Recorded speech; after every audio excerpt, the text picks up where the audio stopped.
Let's talk through for a brief time the commitment problem in this game that our text presented us with.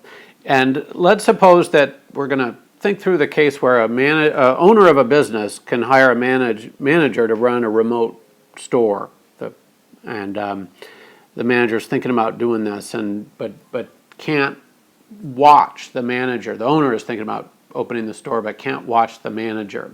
And so let's think about the structure of the game in its first presentation. And this is where the owner can't observe the manager, and the manager is just interested in maximizing his or her financial well-being. So we have this sequential game where first the manager makes the promise, and then the owner can either open the business or not, and then the manager can either manage honestly or not. So the way you solve a sequential game is to work from the end of the game backwards. And here there's just this promise. So really it's the way we're going to work backwards. What we're trying to find out when we work backwards is whether the owner's going to open the office or not. So let's start at this node C. And if the manager manages honestly, the owner gets 1,000. That's pretty good, and the manager gets 1,000. Okay. Well, if the manager manages dishonestly, the owner loses 500, and this manager ends up making out like a bandit, makes 1,500.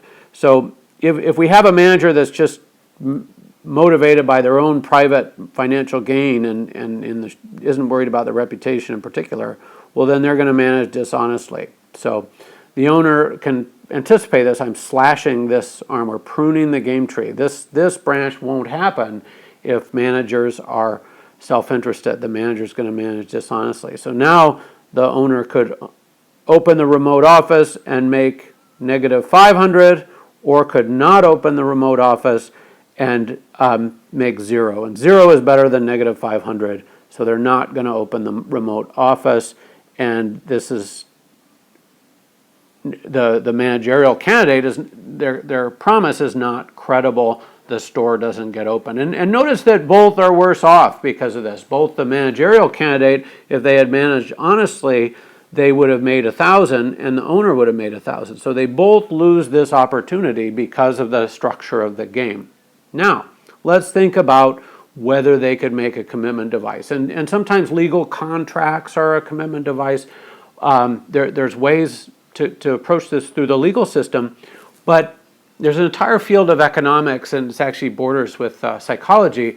The field is called evolutionary economics and evolutionary psychology. And here the view is that we as humans have evolved as social animals, and there's a strong incentive for us as social animals to act in a fair manner, and that we put a premium on fairness. By the way, we're going to talk a little bit about the ultimatum game on Tuesday, and we're going to see this there too. Humans aren't just short-term individual profit maximizers. We've evolved as members of a group, and we value fairness, and we act accordingly.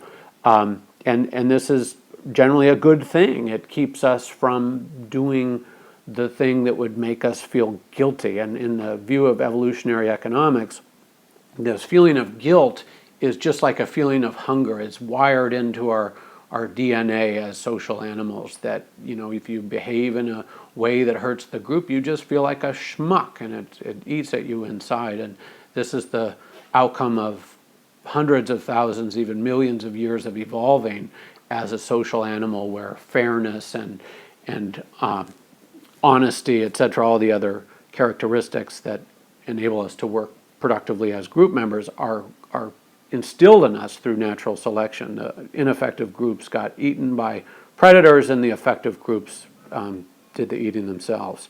Anyway, one of the ways, if somehow the manager could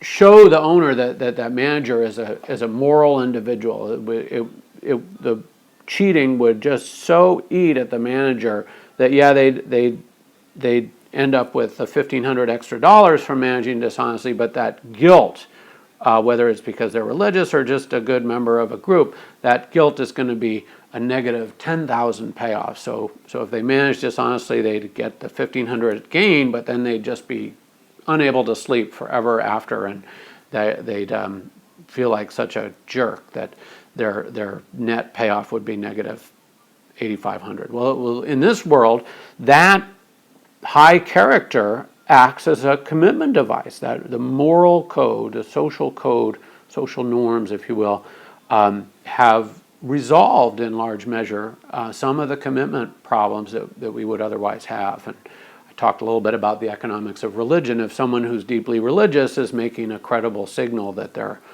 honorable, honest, then that religion helps society by enabling trust, and if we can trust those we're dealing with, well, a lot of things that wouldn't otherwise happen could happen. So let's see how this changes the game. Well, now this managerial candidate that somehow is signaling their honesty and strong character promises to manage honestly, and now when the owner thinks through this game, if they open this remote office, they see that the manager would get 1,000 if they manage honestly, and negative 8,500 if they manage dishonestly. Now this is the branch that's trimmed, and so now if they open the remote office, the owner expects 1,000, and if they don't open the remote office, the owner expects 0. So now the don't open is the branch that's trimmed, and the sub-game perfect Nash equilibrium, that's the technical term for the outcome that the game will actually arrive at. The sub-game perfect outcome actually happens. So we can see this ability to make a credible commitment through, maybe it's going to church, maybe it's being an Eagle Scout, or there's a Girl Scout equivalent of Eagle Scout, whatever it is, to make that demonstration of trustworthiness. That's done, and now this deal can happen.